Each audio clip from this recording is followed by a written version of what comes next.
Hello and good evening, ladies and gentlemen. Uh, this is the 1.201.s 64-bit beta version. It's in beta. It's on Steam. You have to go on your Steam profile for American Truck Simulator and make sure you select beta 1.2, which will re-download, and you're able to run 1.2. Couple of things. 1.2 does not use a lot of the 1.1 mods, so you probably should uninstall those. First of all, you won't see them in the first place because they're in your mod folder. If we go to our mods here, remember we're on 1.2.1s. We go to the mod folder, and now we have access to the Steam Workshop, which everyone's been waiting for. And all of the mods that are installed here now are off of the Steam Workshop, as you can see by the Steam logo here. Also, inside of the Documents American Truck folder, this was a mod that came from from ATS Mods for the traffic. So that worked. So some of them will work, some of them won't. As you say, they all load up. But the cool thing is, as this guy updates his mods, if he continues on that process, it will simply coordinate with the Steam, so you don't have to go around to different sites and find the different items to update. I think that's a nice touch, and again, it limits a bunch of where to go look for good mods at. And I got this 12.5 horsepower because I don't know why. It's not. I don't even know if it's realistic, but I have it. I haven't used it yet, but it's all good. So let's come out of here, and as we come out of here, let's go jump into the game real quick. There are a couple of things to notice. First thing you're going to notice is that your JakeBrake is not toggleable anymore. Matter of fact, this button, if it's already been assigned, may not be assigned, or may still be assigned. But it's not. Once you press B, it doesn't turn that little engine light thing on. You must hold it in as you're JakeBraking. And once you release it, the JakeBrake goes off. Now there's also the JakeBrake increase and decrease settings. So I guess based on what the JakeBrake's supposed to do, based on the type of load you're carrying, how much pressure you want to, how much stopping power you want to give to your JakeBrake, whether based on going down a hill or slowing down to not overtake a turn. So that's one thing we noticed. There's a couple of other things which I couldn't find. Your advisory has changed, in which your route mode, there's a setting here that allows you to take away that red arrow that pointed your route out. I don't know why I would want to get rid of that.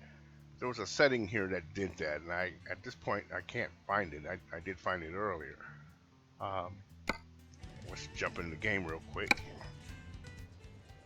As we get in the game, I was checking out the city gas stations, because if you on the highway, it looked like some of the gas stations were wider, and it just dawned on me. They may have been there, I just never noticed it, but I noticed that on the highway gas stations, they're very wide.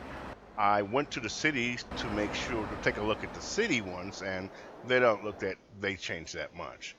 Another thing to notice is that your miles per hour that's on the route advisor will now color itself red when you're going too fast over the speed limit.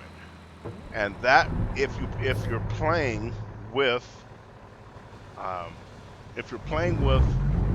speed limits on, where you can get tickets, that's sort of your warning that, hey, you're going really fast. Okay, so that's giving you a warning that you're going over the speed limit, and that your chances of getting a ticket will be imminent as soon as an officer finds you.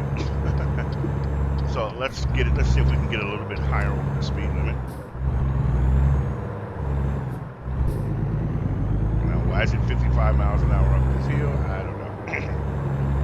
Well, let's just go up this hill.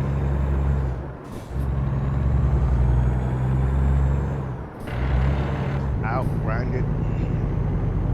See if we can get it over the speed limit here. See, notice no JakeBrake. See the JakeBrake? You have to hold the button in to slow down. I don't have the increment and the increase and decrease defined, so I like to see how that works. We're trying to get over the speed limit here, 30.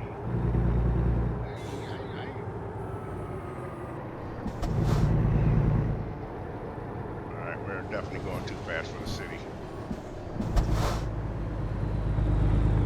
All right, let me see. Maybe we get notice. There it is. So I'm doing 35 and a 30, so it's letting me know I am going too fast. Now, if you notice to the left over there,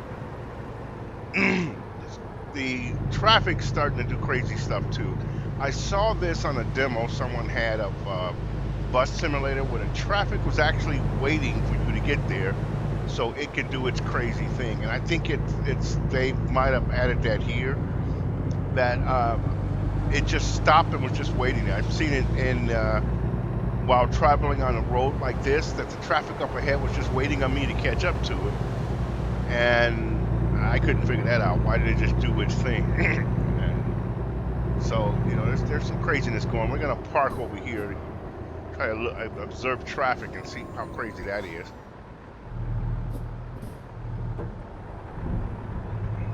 As soon as I get my butt out of the street. One thing I know, okay, this is the overhead view. I'm going to show you a little change here. So loud. In the overhead view, with the two mirrors, the front mirrors, it's a great guide to determine how center you are in your overhead view. If you didn't have those mirrors, you wouldn't know where you were pointing exactly center on the road. Excuse me.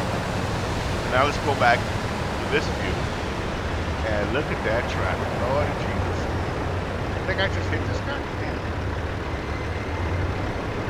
Alright, there's the traffic. Okay, I like some of the turn on red. I do hate when they stop when there's no need to stop.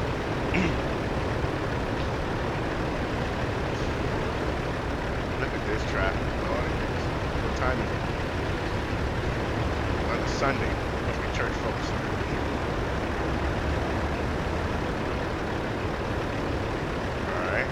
Still have a lot of the older cars. I was kind of expecting some newer cars. I guess we have to get to those ones. A lot of old cars. Being a fan of that is a lot of old cars. I like the U-Haul from the mod. That looks great. Look at that traffic jam, boys and girls. That is amazing. That is amazing. I mean, it's realistic that you have these longer traffic jams. Because that's what you would get about a 12 Sunday at 1 o'clock, and people just leaving the churches. The trains look a little longer. I don't have the train mod in, but that was a little longer, not long as it could be. That looked okay. I just noticed that. Now, one of the problems, see, now it's, I guess in reality, that left-hand turn would have a light at it, because that's just ridiculous. That should have had a light, because that, you see, the cop didn't even move for the whole turn. Oh my God! Look at this traffic jam. That is amazing. Yeah, well, people don't look. Trying to see how two cars went through that left. That's not good. You'll be here all day in the traffic jam. That. There's another train. How many cars on that train?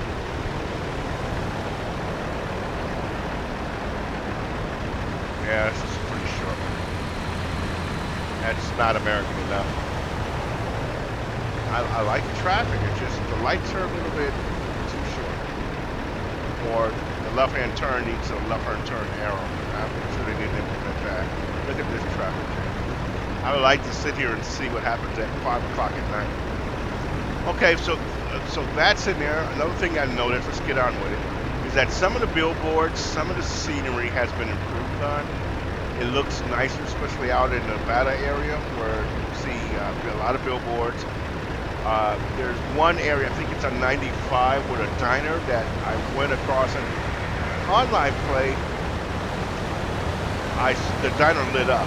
And single player, well, and you won't be able to play online with 1.2. Let's get that straight. They haven't implemented that yet into their servers, so you can't play 1.2, and probably because it's under beta, it probably has some bugs in it. But if you want to go back to 1.1, just all you have to do is to say unselect the beta portion of it and go back to no beta or no testing, and it will revert you back to 1.1, and whatever save you have under that one, it would say, well, it would look for that one. Anything else would be not compatible. So before you upgrade, make sure you have a save from 1.1 to the last position, and title it "Do Not Delete 1.1," so you know not to delete it if you have a lot of them. Okay, so I'm not going to take up any more of you guys' time. There's some nice things in here. The game is coming along. It looks a lot better. Bye.